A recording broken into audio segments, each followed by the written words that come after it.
Keimanan dalam ajaran Islam tidak sama dengan dogma atau prasangka, tapi harus melalui ilmu dan pemahaman. Sirami diri dengan ilmu sedari pagi. Inilah jalan surga.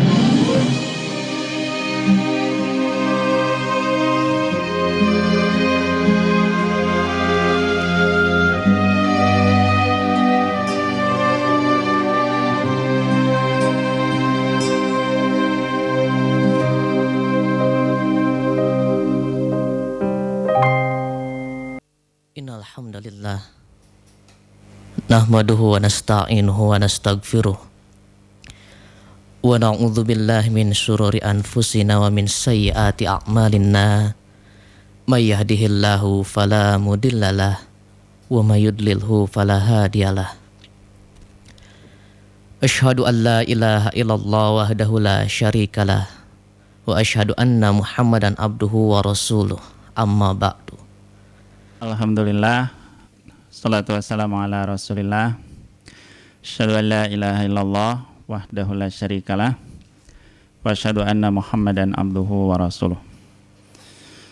Pertama-tama saya mohon maaf atas keterlambatan ini, sesuatu yang tidak saya duga-duga. Baik, mungkin sekitar 10 menit atau 5 menit saya akan menyampaikan dalam Al-Quran. Allah Subhanahu wa Ta'ala dalam surat An-Nisa, Allah berfirman, A'udzubillahi minasyaitonir rajim, la yuhibbullahul jahra bisu minal qawli illa man zulima. Allah tidak menyukai ucapan yang buruk kecuali ucapan yang diucapkan oleh orang yang terzalimi. Wa kana Allahu afuwan qadira. Allah itu maha pemaaf lagi maha kuasa. Dalam ayat ini Allah menegaskan bahwa Allah tidak suka ucapan yang buruk. Artinya kalau ayat ini dibalik, berarti Allah itu sangat suka ucapan yang baik. Suka itu dalam bahasa Arab, dalam ayat ini diistilahkan dengan yuhib, mahabbah. Jadi ternyata untuk mengundang kecintaan Allah, untuk mengundang mahabbah dari Allah Subhanahu wa Ta'ala, itu tidak hanya dengan cara melakukan sholat,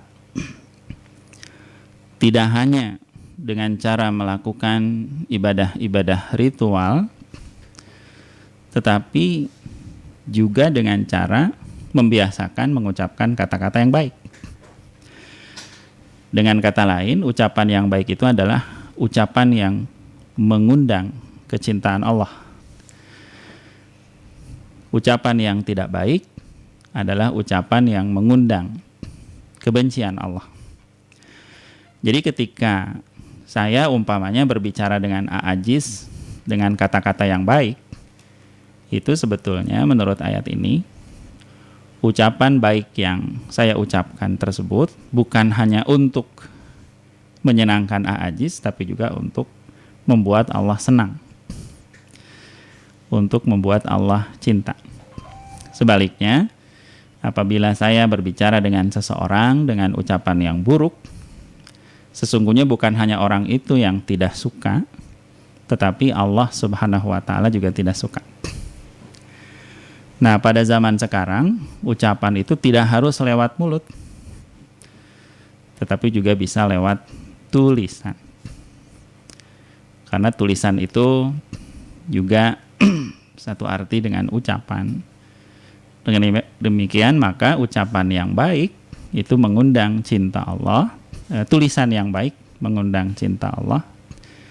Kemudian tulisan-tulisan yang tidak baik itu mengundang kebencian Allah. Dengan demikian kalau kita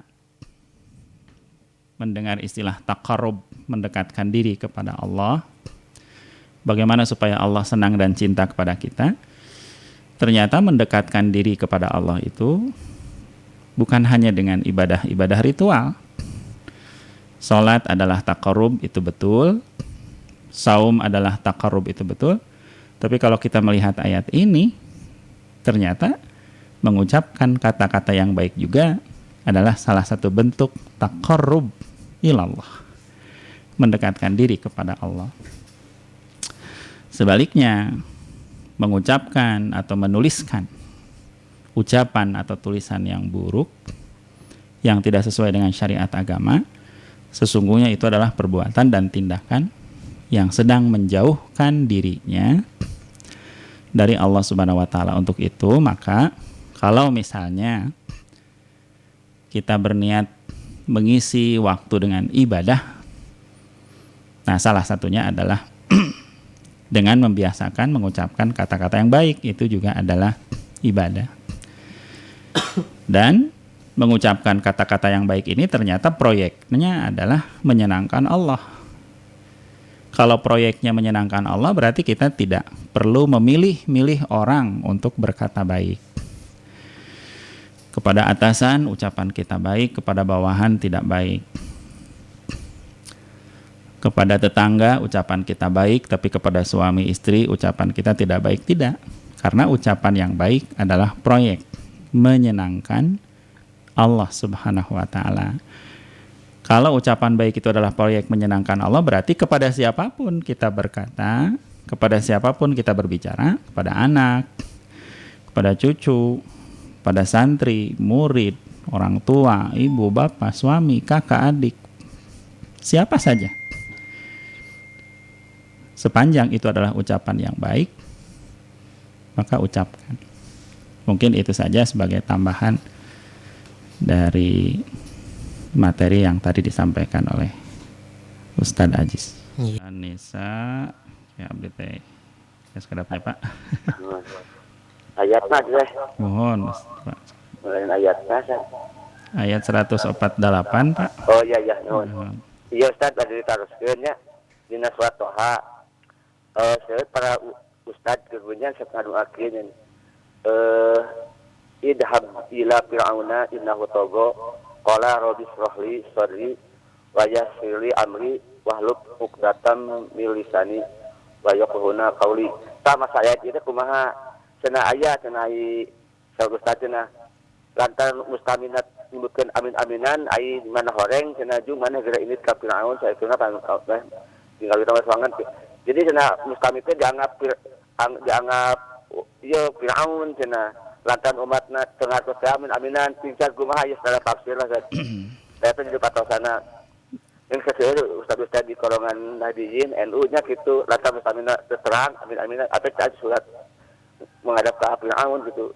Saya teh di patosana. Assalamualaikum. Waalaikumsalam warahmatullahi wabarakatuh. Baik, ini ada pertanyaan, bagaimana dengan ucapan Rabbi shrah li sadri yang diucapkan oleh Nabi Musa saat berhadapan dengan Fir'aun. Jadi kalau kita lihat terjemahnya, Rabbi shrah li sadri, Musa berkata, ya Tuhanku, lapangkanlah untukku dadaku, wa yassir li amri, mudahkanlah untukku urusanku, wahlul 'uqdatan min lisani, lepaskanlah kekakuan dari lidahku, yafqahu qauli, supaya mereka mengerti perkataanku. Jadi ucapan ini diucapkan oleh Nabi Musa, tujuannya adalah seperti yang dikemukakan dalam doanya tadi, supaya hatinya lapang, supaya urusannya mudah, supaya ucapannya lancar, agar apa yang beliau sampaikan difahami. Jadi ini bukan berarti kalau kita membaca doa ini berarti kita menyamakan mustami dengan Fir'aun, bukan. Tetapi ini tujuannya adalah supaya hati kita menjadi lapang, urusan kita menjadi mudah, dan ucapan kita menjadi lancar. Sehingga doa ini bisa diucapkan umpamanya kalau ada seseorang mau melamar pekerjaan, kemudian akan dilakukan wawancara, nah doa ini bisa dibaca. Kalau dalam kaidah hukum, itu dalam usul fikih kita mengenal Al-ibratu bi umumil lafzi la bi khususis sabab. Jadi yang kita ambil dari petunjuk Al-Quran itu adalah keumuman ayat, bukan latar belakang ayat tersebut turun. Jadi tentu saja, misalnya, punten ya Pak, Ibu, punten ini. Ada seorang istri yang mau menyampaikan sesuatu kepada suaminya, tapi takut, deg-degan. Nah, ayat ini bisa bisa dibaca. Atau misalnya ada anak yang ini menyampaikan sesuatu kepada orang tuanya, kebetulan orang tuanya katakanlah sering marah-marah atau galak. Nah, ayat ini bisa dibaca. Jadi yang kita pedomani dari Al-Quran itu adalah keumuman ayat, bukan latar belakang sebab. Salah satu di antaranya adalah doa Nabi Musa ini. Demikian. Iya, gitu. Pertanyaan Ibu, bagaimana dengan komen-komen yang sering kita utarakan di WA, mungkin itu ya, Ajis maksudnya, atau di kantor kita sering heureuy memojokkan orang. Mungkin yang bisa Ibu pedomani adalah sabda Rasulullah sallallahu alaihi wasallam, "Man kana yu'minu billahi wal yaumil akhir falyaqul khairan aw liyasmut." Siapa yang beriman kepada Allah dan hari akhir, maka ucapkanlah yang baik-baik atau diam. Jadi Nabi Muhammad hanya memberikan 2 pilihan. Kalau sekiranya baik, ucapkan. Kalau sekiranya tidak baik, maka diam itu adalah lebih baik. Mungkin itu Ibu. Maka oleh karena itu, komen apapun yang kita tulis, ucapan apapun yang keluar dari mulut kita, maka pedomannya adalah itu. Apakah Nabi Muhammad SAW suka bercanda dengan para sahabatnya? Iya. Tetapi canda beliau itu tetap yang keluar dari mulutnya adalah baik. Jadi itu pedomannya. Mungkin itu jawabannya. Ya, itu untuk Ibu Neneng tadi. Halo. Halo, Assalamualaikum, A. Waalaikumsalam. Ya, sareng ke Sumedang. Oh, Pada Temaros perkawis saya ya, ucapan kata Pak Ustaz. Saya jangan itu ucapan atau lemah lemot, tapi terlibat di musik tah kumaha eta Pak Ustaz. Terlibat di kemusyrikan. Atur nuhun Pak Ustaz. Assalamualaikum. waalaikumsalam warahmatullahi. Waalaikumsalam warahmatullahi wabarakatuh. Baik, pertanyaan dari Bapak. Ini ada orang yang ucapannya baik, ucapannya lemah lembut, tutur katanya halus, tapi dia selalu melakukan kemusyrikan. Mungkin Bapak yang bertanya itu bisa melihat surat Az-Zumar ayat 65. Di sini Allah Subhanahu wa taala berfirman, "Walaqad uhya ilaika," sesungguhnya telah diwahyukan kepadamu, "wa ilal ladzina min qablika," dan kepada orang-orang sebelummu, maksudnya kepada Nabi Muhammad dan para nabi sebelum beliau, "lain asyrakta," jika kamu melakukan kemusyrikan, "layah batonna amaluka," maka amalmu akan terhapus. Nah, itu kata Allah ya Pak. Kalau kamu melakukan kemusyrikan, maka amalmu akan terhapus. "Wala takunanna minal khasirin," dan kamu nanti akan rugi. Nah, kenapa Allah menyebut rugi? Ya karena kebaikan-kebaikannya terhapus dengan kemusyrikannya itu. Kemudian Allah mengatakan ayat selanjutnya, "Balillah fa'bud," yang tapi sembahlah Allah dengan tulus ikhlas.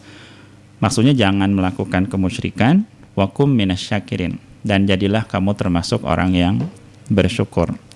Nah, oleh karena itu Pak, ucapan yang baik adalah anugerah yang harus disyukuri, tetapi kebiasaan melakukan kemusyrikan adalah kemaksiatan yang harus dihentikan, yang harus dihindarkan.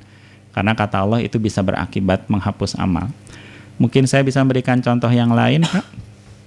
Kata Nabi Muhammad, siapa yang datang kepada dukun, maka Bapak Ibu tentu masih ingat, sholatnya tidak akan diterima 40 hari 40 malam. Kenapa? Sholat itu adalah perbuatan baik. Kalau tadi Bapak contohnya kan ucapan baik. Kalau ini enggak Pak, perbuat sholat. Sholat itu adalah ibadah yang paling utama. Tapi ketika seseorang datang ke dukun, bayangkan oleh Bapak dan Ibu, amal ibadah yang paling utama yaitu sholat, itu tidak menjadi sia-sia, menjadi tidak berarti sama sekali. Kenapa? Karena datang ke dukun itu adalah salah satu cabang dari kemusyrikan. Demikian. Assalamualaikum. Waalaikumsalam warahmatullahi. Damang Pak Ustaz. Alhamdulillah. Pak Haji. Alhamdulillah, sering saya. Abi Nandang di Sumedang. Oh, Panandang Sumedang. Pak Ustad, bari naroskeun dina perkawis doa anu tadi mah diteruskeun teh Robi Sofi, abi mah nu teruskeun teh Robi adhimni murhalat sidkin gitu Pak Ustad, orang kayana sedang tahajud. Nah eta tiasa digunakeun margi saur anu sanes mah eta teh ilmuanana gitu. Nanging dina Qur'anna pan tina tahajud bihina pilataknya eta Pak Ustad. Jadi Robi adhimni murhalat sidkin tiasa digunakan gitu kalau dina tahajud. Hatur nuhun Pak Ustad. Assalamualaikum. Waalaikumsalam warahmatullahi wabarakatuh. Baik, pertanyaan Bapak adalah tentang doa Robi adkhilni yang sering digunakan sebagai doa selesai melaksanakan tahajud. Itu terdapat di surat Al-Isra ayat 80. Nah, Bapak, kalau Bapak dan Ibu membuka-buka hadis Nabi, memang kita tidak menemukan satu hadis pun yang menjelaskan kepada kita bahwa itu adalah salah satu doa Nabi usai tahajud. Kalau kita melihat latar belakang ya Pak, sejarah turunnya doa tersebut, itu adalah ketika Nabi Muhammad hendak berhijrah dari Mekah ke Madinah. Namun Pak, sekali lagi, karena isinya, kan kalau kita terjemahkan, ya Allah masukkanlah saya ke tempat masuk yang baik, kemudian keluarkanlah saya ke tempat keluar yang baik. Karena kalau kita melihat isinya, maka itu bisa digunakan untuk kasus-kasus yang lain. Misalnya kita pindah tempat Pak, atau pindah pekerjaan, nah kita bisa membaca doa ini. Kalau sekarang pertanyaan Bapak, bisa tidak itu dibiasakan usai tahajud? Tentu saja bisa, tentu saja bisa. Namun itu bukan berarti kalau habis tahajud itu doanya harus itu. Tidak seperti itu, karena Nabi Muhammad SAW itu tidak kita temukan membiasakan membaca itu usai melaksanakan tahajud. Memang kalau kita melihat ayat yang sebelumnya, ayat 79, memang Allah Subhanahu wa taala sedang membicarakan ayat tahajud memang. Sehingga kesannya begitu Pak, kesannya doa itu dibaca habis tahajud. Padahal tidak demikian pengertian. Jadi kalau pertanyaan Bapak, boleh tidak itu dibiasakan dibaca dalam salat tahajud? Boleh. Apakah itu termasuk doa yang disunahkan Nabi untuk selalu dibaca usai tahajud? Tidak. Apakah itu bisa dibaca dalam kasus-kasus tertentu? Iya. Contohnya seperti yang tadi saya sebutkan. Misalnya pindah tempat, kemudian pindah pekerjaan, atau pindah sekolah, dan lain sebagainya. Kita ingin masuk dengan cara yang baik dan keluar pun dengan cara yang baik. Assalamualaikum. Waalaikumsalam. Lamang sudah sih Pak Nur. Alhamdulillah. Sareng Jujun. Oh, Pak Jujun, mangga Pak Jujun. Iya bade naroskeun ieu anu teh dina Al-Qur'an ayat ieu surat Al-Isra kan saat asana ayat 36 teh larangan sadayana kan. Larangan tentang mendekati zina. Itu tadina ayat 36 anu walatak malaikal kabi ilmun, contohnya yang mengikuti sesuatu yang tanpa ilmu teh yang gimana gitu. Itu contohnya yang diikuti yang tanpa ilmu itu yang bagaimana gitu. Iya. Assalamualaikum warahmatullahi wabarakatuh. Waalaikumsalam warahmatullahi wabarakatuh. Baik, Bapak bertanya tentang surat Al-Isra ayat ke-36. Allah mengatakan, wala taqfu ma laisa laka bihi ilmun, jangan kamu ikuti sesuatu yang tidak ada dasar ilmunya. Inna sam'a wal basara wal fuad, pendengaran, penglihatan dan hati, kullu ulaika kana anhu mas'ula, semuanya akan dimintai pertanggungjawaban oleh Allah Subhanahu wa taala. Apa contohnya? Nah, contohnya mungkin kita bisa berangkat dari hadis Nabi. Nabi Muhammad mengatakan, maka min amri dinikum fa ilayya, apapun yang berkaitan dengan urusan agamamu maka kembalikan kepadaku. Jadi segala macam bentuk ibadah yang tidak ada dasarnya dalam Al-Quran dan hadis, maka itu jangan diikuti. Nah, itu pesan Allah dalam ayat ini. Tapi kemudian Nabi Muhammad melanjutkan, wa makana min amri dunyakum fa antum a'lamu bi umuri dunyakum. Kalau mengenai urusan dunia, maka kalian lebih tahu tentang urusan dunia. Jadi dalam hal-hal yang menyangkut akidah, dalam hal-hal yang menyangkut syariat, ibadah, kemudian akhlak pendek kata yang berkenaan dengan agama, maka kita upayakan apapun. Sekali lagi, apapun yang kita yakini, apapun yang kita lakukan, baik itu ibadah, ritual, atau bukan, maka kita upayakan ada dasar ilmunya. Nah, bagaimana kalau kita terlanjur membiasakan sesuatu, padahal itu tidak ada dasar ilmunya, kemudian kita dapat ilmu dari ustadz yang menyampaikan, maka itu adalah anugerah dari Allah yang harus kita syukuri. Salah satu diantaranya adalah dengan berubah. Kita tinggalkan kebiasaan yang tidak ada dasar ilmunya itu, kemudian kita ambil perbuatan atau ibadah yang ada dasarnya.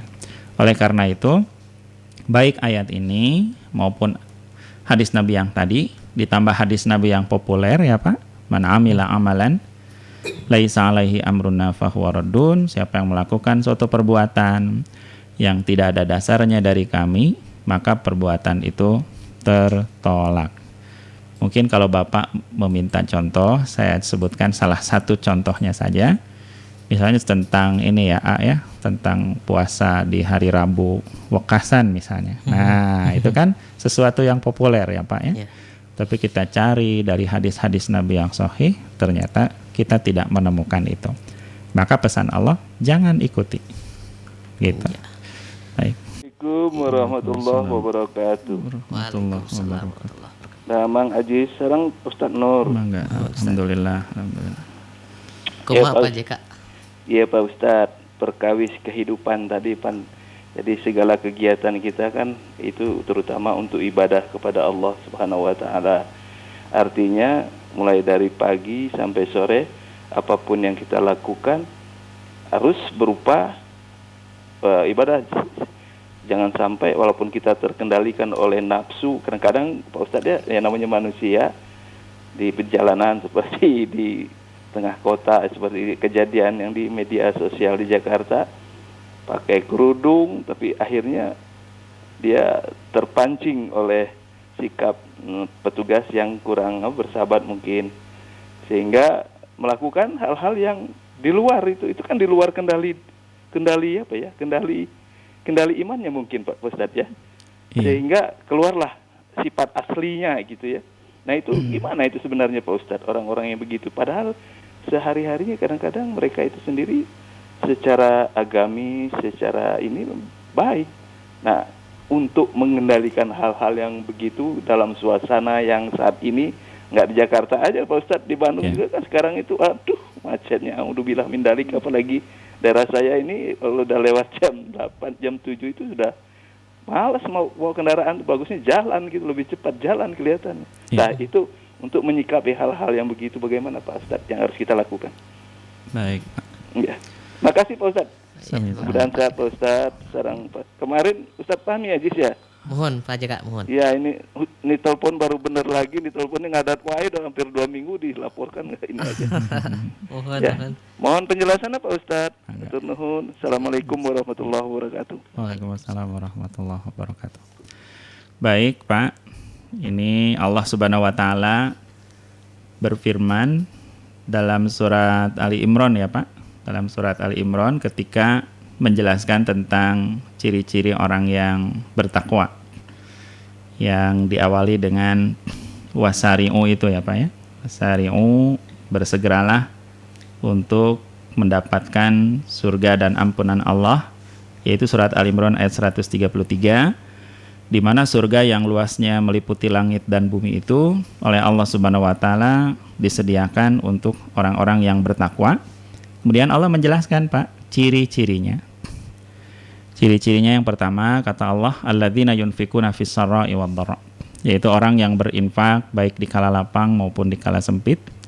Ciri yang kedua wal kaziminal ghaiza, yaitu orang yang sanggup menahan amarah. Nah, itu ya Pak. Jadi kalau saya marah-marah berarti apa istilahnya itu, bukan saya tidak bertakwa Pak ya, tapi takwa saya lagi menurun begitu Pak. Terus wal afina anin nas, kemudian orang yang memaafkan kesalahan orang lain. Jadi kalau saya tidak memaafkan misalnya Pak, berarti ketakwaan saya sedang pergi entah kemana gitu Pak. Nah, wallahu yuhibbul muhsinin, dan Allah mencintai orang-orang yang berbuat baik. Bapak bisa lihat dalam ayat ini, ternyata orang yang berbuat baik itu Allah di sini tidak menyebut sholat. Sholat adalah perbuatan baik. Allah tidak menyebut puasa. Puasa adalah perbuatan baik.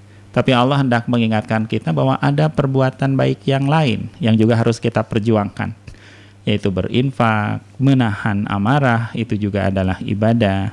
Kemudian memaafkan kesalahan orang, itu juga ibadah. Yang menarik Pak, ciri yang keempat. Allah mengatakan, walladzina idza fa'alu fahisatan, jika mereka melakukan perbuatan keji.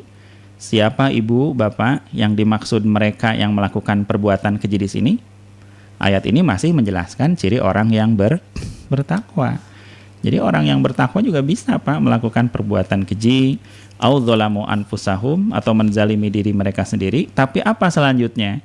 Di saat mereka usai melakukan perbuatan tersebut, zakarullah, mereka segera ingat kepada Allah, fastaghfaru lidzunubihim, kemudian mereka beristighfar atas dosa yang telah dilakukannya itu. Jadi Pak, mungkin saja ibu yang di Ajis ya konflik dengan polisi itu, mungkin saja Pak, usai melakukan perbuatan itu, mungkin saja dia bertobat, mungkin saja, kemudian istighfar, kemudian sholat malam, mengakui kesalahannya, minta ampun kepada Allah. Namun sayang, tobat dan istighfarnya itu tidak masuk ke YouTube. Sehingga yang menjadi obrolan kita adalah kasus amarahnya itu. Sementara di belakang itu kan kita tidak tahu Pak. Itulah sebabnya sangat sulit rasanya kita menilai orang. Karena kalau kita menilai orang biasanya dari serpihan berita yang sampai kepada kita. Kita tidak tahu secara keseluruhan apa yang dilakukan oleh orang tersebut. Nah, itulah sebabnya Pak JK ya, untuk orang yang baik itu bisa saja dia melakukan kesalahan, makanya sering kita sebut dengan khilaf.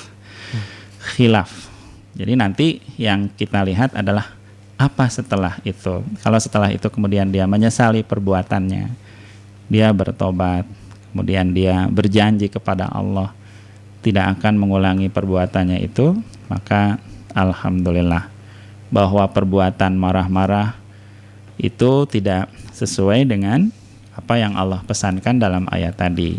Jadi tidak termasuk salah satu ciri orang yang bertakwa. Mungkin itu. Iya. Waktu juga sudah habis. Sudah saatnya kita mau closing.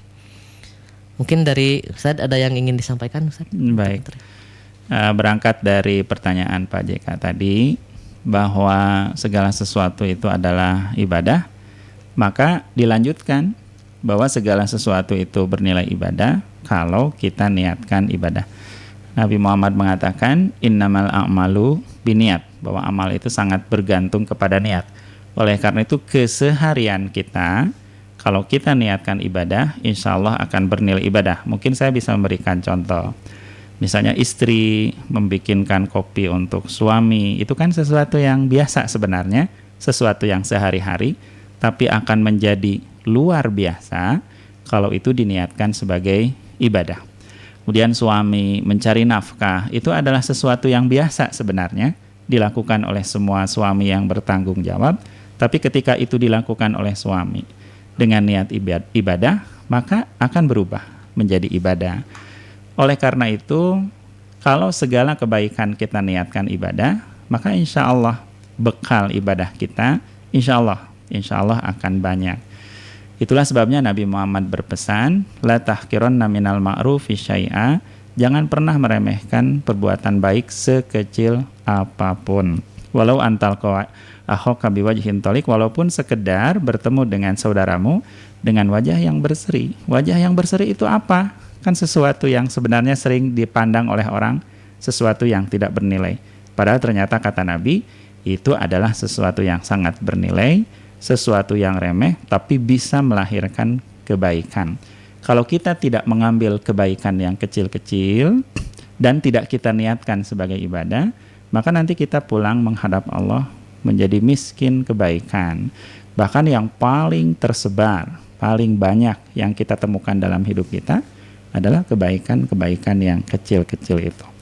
Oleh karena itu mari kita ambil itu kebaikan yang kecil-kecil, di samping tidak kita tinggalkan kebaikan yang besar-besar, dan kita niatkan itu sebagai salah satu bentuk ibadah kepada Allah Subhanahu wa taala. Demikian. Iya, hatur nuhun Ustaz, jazakallahu khairan untuk ilmunya hari ini.